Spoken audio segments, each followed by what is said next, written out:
Hey, it's JC14241 once again with another album review, and today we're going to be talking about the new album from Hoobastank, and that is Push Pull. This is not an album I was expecting whatsoever whenever we entered 2018, just because I didn't know that Hoobastank was still around. Their last album was released, I think, 6 years ago, and back then I wasn't really that engaged in the music scene, so I guess it's kind of obvious that I wouldn't have known about it, but I kind of figured they died off because I didn't hear about them anymore. But they came back around with this album, and it's quite the change up in comparison to what they've done previously. I remember they started out as somewhat of a post-grunge band, kind of like what Nickelback was whenever they first started out, and you could probably name a few more, like maybe Seether, but this was one of the more fast and aggressive ones here. And I knew them well because of video game soundtracks they were in, as well as their mainstream rock single that is their top song, The Reason. A lot of us know that one very well, and you'd figure that they would keep doing that, except try to create new ideas. But as a matter of fact, they write their music on similar ideas with this album, and they go into it with a completely different sound. They have some dance-type feel, disco rock, and some pop elements, and whenever they throw pop elements in there, it goes completely wrong. But let's get to talking about this album. This album comes off to a pretty good start as we go to track 1, which is Don't Look Away, and there are many factors that cause me to really admire this song, such as this dance rock type of feel that it has to it and the suspicious vibe that it carries, as the lyrical purpose is about how everyone has aspects of their personality to hide, and he admits that even he does. But one of the most important lines here is how you're just another version of a person that we want you to be. Something like that. Golly, it's a really good one, but I think I might be saving that one along with a few other songs on this album. Now, another thing that I enjoy musically about this song is that it's got a really bass-driven texture to it, and it's authentic. It's not fake. It's not some kind of artificial soundboard deal. But at the same time, if there is anything that's fake in here, I guess it's on purpose, and it's how you get to the end of the song, and there's this massive auto-tune, the pitch changes, and goes all the way down. It's kind of awkward, but, I mean, maybe some other people would get past it so easily. But, yeah, I gotta say, this one starts off the album quite well. Don't look away, don't close the page, don't act like you don't do the same thing too. It's me, it's you, but not the truth. Track 2 on this album is the title track, Push Pull. And this is the worst song on the entire album by a long shot. It is so annoying. It drives me nuts. It's practically unbearable. I had to hear the song one time whenever I was first hearing it. I didn't finish it, but then I had to listen to the song in its entirety whenever I was taking my notes. First off, there is so much emphasis put on these pitchy tones that are being sung by the lead singer throughout the verses, and it's even worse during the chorus because the chorus is louder. And yeah, I lose all sanity whenever something that annoying gets loud. But the whole time it's backed up by this putrid disco pop melody that reminds me of something possibly by Paramore maybe last year or some other artist. And I mean, I don't really have anything against pop unless it's just backing up horrible singing, and the pop isn't helping because it's not my preferred genre, obviously. It makes me wonder what the hell happened, Hoobastank. You listen to Out of Control, and then you listen to this and you're like, what the fuck just happened? How is this the title track? Let alone on the album, it's the title track and it was a single. I mean, the song meaning here is not something I can hold against them, and the interlude is fine just because there's no emphasis on those high notes that they do, but the song meaning, as I was going to say, it's kind of about just letting a relationship or maybe life itself work itself out, but at the same time, that's kind of typical. So, in so many ways, this song is just awful, and I sincerely advise that no one go listening to the song to hear how bad it is. Please take my word for it. You could trust me. You could trust me. Ain't gonna push no more.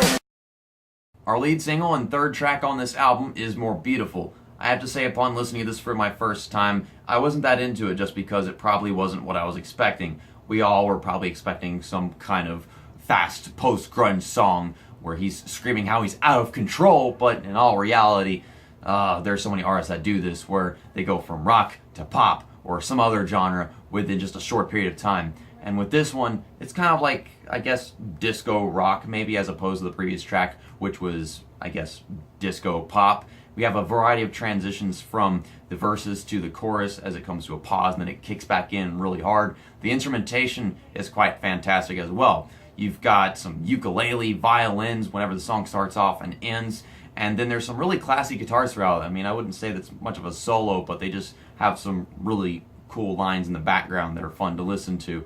The only thing that I can hold against the instrumentation here would probably be the drums, which come off a bit fake and repetitive, like something from a little boy's keyboard. I actually used to have one, and that's kind of what it reminded me of whenever I was listening to the drums in the song. They're very artificial. And the song in here is a very sincere but fun approach to probably a girl's anxiety. I guess that's what he's trying to say. It kind of reminds me of One Direction's big hit song that got their career off. That's What Make You Beautiful, or something like that. That's really what it reminded me of here. Except I like this song more because it's a lot more creative and not so freaking peppy, but it's still a happy song overall. This was a great choice for a lead single, and remember whenever I said it's not what I expected, so I wasn't very into it. It did not take me very long at all for this to grow on me.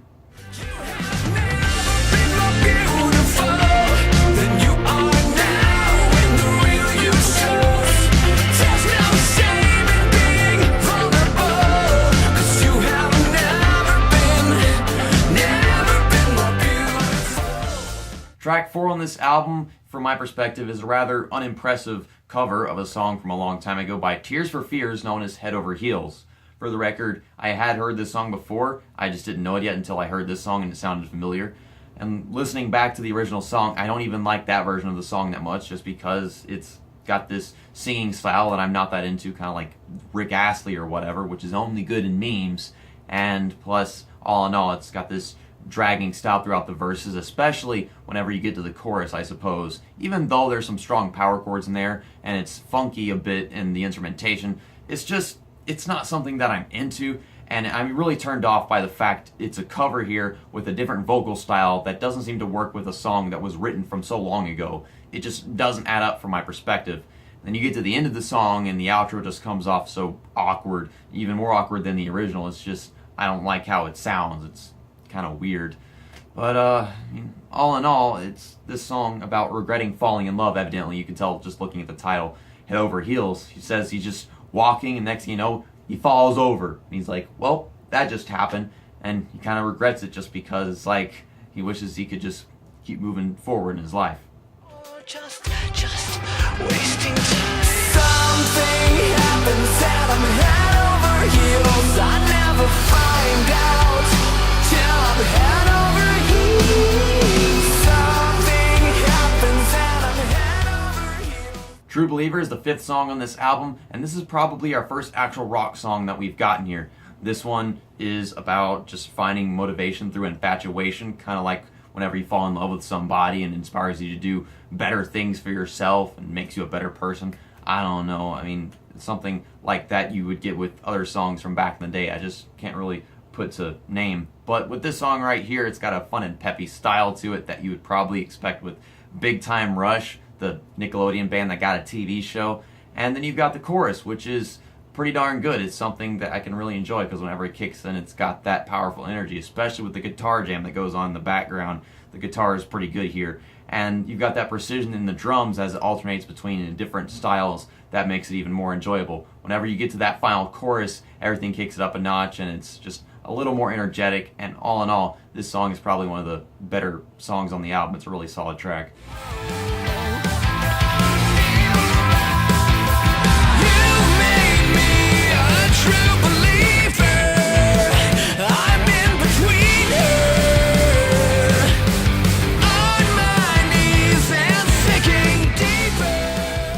Track 6 is Just Let Go, Who Cares If We Fall. This is one of them same uplifting and reassuring songs that you'd expect from Hoobastank since their debut, but at the same time it comes off a bit stale in terms of musicality because you don't get them electric power chords that you probably want whenever you get to the chorus. As you go through the verses, it hits that chorus and it's meant to be so emphatic, and you can tell by having this uplifting feeling to it, but without them power chords, it's just not enough. It's anticlimactic. Not very anticlimactic, it's just a little bit. And another thing that I could probably take away from this song is that the lyrics are basic for this meaning of wanting to set yourself free instead of locking yourself up inside with your soul and yeah, that kind of thing. I really do like the song. I just feel like it could have been much better if they put more effort into the instrumentation. And that instrumentation, it's kind of like icing but without the cake. You know, it's usually the other way around. and if you put the icing on the cake, it makes it much better. But here, it takes away what you really want from the song. This will be the day that we can finally exhale. So just let go. Who cares if we fall? At least we get the flight. Song number 7 on the album is Better Left Unsaid, and this is one that I've heard other people consider one of the stronger tracks, if not their favorite song on the album. And for me, it's actually my favorite song here. Now, one thing to mention first off is that it actually has what was missing from the previous track, and that is them guitars in the verses that really can build up, get to that chorus, and create such a great wall of sound. And whenever it comes, it's got that pause, and then wham, it's there. It's written in 6/8 time signature, which is something I don't think is done with any other song on this album, but correct me if I'm wrong. And by having that time signature along with some instrumentation between the second verses, it comes off really jazzy. Now, what I want to say about those second verses is that it's got this bass guitar in between the spaces there on the upbeat, and it's just a lot of fun hearing that. And you've got this drum lead in every time the chorus comes that makes it just so much fun. It's a lot of fun to dance to. It's probably one of the most dancey songs on the album, probably even more than the lead single. But this song has a very interesting meaning to it about how ignorance is perfectly bliss, because he regrets just instantly things that he's hearing or maybe even saying. He's in denial of it, this internal conflict inside of his head. Some things are better left unsaid. Didn't want to know, but I asked you anyway. We Don't Need the World is the 8th track on this album, and this one is a really chill love song, so maybe we should have expected that, just considering their most famous song is a love song. But this one is much cheesier just because it's got this message about how all we need is each other, and we don't need the world, obviously, because that's the song title. It's a very used up song purpose, and here it comes off a bit stale again just because of the instrumentation, but it's not too bad because the vocal passion stands out this time. I haven't really talked about how his singing comes off in any other song on the album, but definitely here's one place that you would notice it because it's lowered in volume everywhere else. It's got these piano melodies in the background and some artificial percussion that kind of comes off a little dry, but overall, I gotta say, for something that's a love song, it's not too bad. We don't need the world to tell us why. You and I belong together. We just need to look into each other's eyes. Track 9 is Buzzkill, Before You Say Goodbye. Yet another song with some kind of parenthetical title, but yeah, I guess they've got a thing with that. This seems to be, for a rock track, very generic in terms of effort, just because it's relationship based, and you've got the guitar riff, which is very basic. Well, albeit high and distorted, it doesn't seem that complex to me. The drums don't really go anywhere, and the bass is prevalent, but at the same time, a song's highlight should not be the bass guitar. I mean, at least not considering it's not meant to actually do that. I can tell by how they made the song, it's not meant to stand out. And here he's also singing about how if he's got any final words for the person that he's, I guess, giving up on a pointless relationship with, is that he wants one more chance, even though it's kind of a pointless relationship. He wants one more chance at falling in love and getting that feeling they had whenever they fell in love for the first time. Remember how it used to be, how it used to be. Before you say goodbye, I wanna live like we did, if only for tonight. Track 10 is Fallen Star, and this is another one of my favorite songs on the album. Probably my second favorite, just beneath Better Left Unsaid.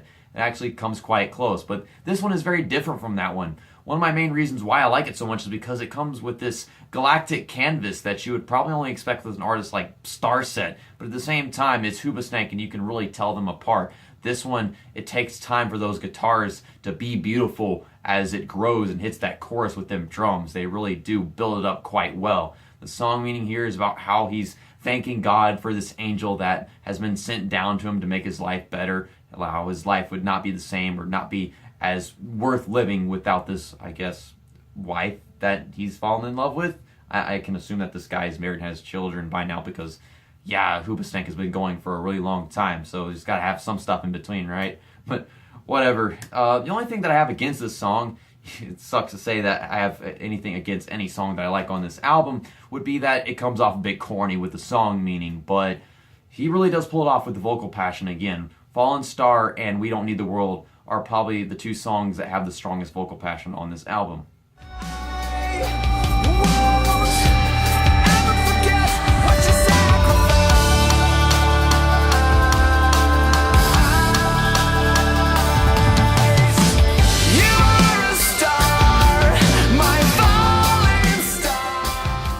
The 11th and final track on this album is There Will Never Be Another One. From the start, he's got this overdose of millennial whoop in the background with the whole freaking band singing. It gets a little repetitive, and by the way, I don't even know why it's called a millennial whoop, because I'm a millennial and I don't even enjoy that. So yeah, this whole generalization thing doesn't really work with me. But yeah, as the song goes on, he kind of jokingly says that if the person that he's in love with right now just disappeared somehow, then he wouldn't be able to find someone else. He wouldn't be able to find someone else to spend the rest of his life with. And I don't know if he's being serious or not, because it comes off really closed-minded and angsty, but at the same time, I used to be like that, probably like 4 years ago, all insecure, anxious, introvert. Yeah, I kind of embarrassed myself, but I've bettered myself from that point on. In terms of instrumentation, this really does get good towards the end as the drums pick up speed to end off the album, so that really is a good decision with this song in specific, as it is the final track. The guitars, they don't blow me away, but they're there just to, give you that bit of a punch. All in all, I feel like this song could have been better if lyrically it wasn't so closed-minded and angsty, but I guess that's just how Hoobastank felt like ending the album. Before giving you my final score for the new Hoobastank album Push Pull, I want to take the time to thank you for watching and listening to me talk about every track individually on this album. Better Left Unsaid, my favorite one. Fallen Star is really great with them galactic sounds in the background and just the way it built up and everything. And then we had some songs in here which were just absolutely atrocious, or I should just say song, and that would be the title track, Push Pull. It is inexcusable how a song like that made this album. I find that song just as unenjoyable as that lead single from the new Five Finger Death Punch album that I previously reviewed. But my final score for this new album is a 71%. Now that is 1% higher than 3 Days Grace and 4% less than new Breaking Benjamin album. But of course the thing to think about is that those albums are rock albums and this one was experimentation, so I don't want to go, rating the album by its genre instead of the actual musical effort here and how much I enjoy it despite it not being rock. I like all genres of music as long as I can, just get into it with the creativity and, just being able to tap into my musical sense, I suppose. So, with 3 Days Grace, Breaking Benjamin, though I really like rock music, it seemed like they're really dumbing themselves down with lyrical content or rhythms, such and such. But here, it's kind of odd that they were able to accomplish so much in the sound whenever they don't go changing the song meanings that much, because most artists, whenever they do that, such as Linkin Park, Theory of a Dead Man, 30 Seconds to Mars this year, they can't pull it off, at least in terms of the critical opinion. I don't know how most people feel about this album, but I feel like they did a good job considering they were experimenting. So 71% is not something that you should consider average amongst all others. At the same time, it's more impressive than what 3 Days Grace or Breaking Benjamin did because it's experimentation and sound, as I was trying to say. But yeah, that's about all I have to say for the new Hoobastank album. The next album review is going to be Cinematic by Owl City. Owl City for a while was my favorite band, and it's a really long album, so I don't know how I'm going to be reviewing it. I don't want it to be like a freaking 30-minute video, but yeah, that'll be coming up soon. So I don't know any of other people in my subscriptions that reviewed this album, so I probably won't find anything in the description for that, but you will find links to listen to it on YouTube and order it from Amazon if you'd like to. And that's about it. See you next time. That's that. And vlog over.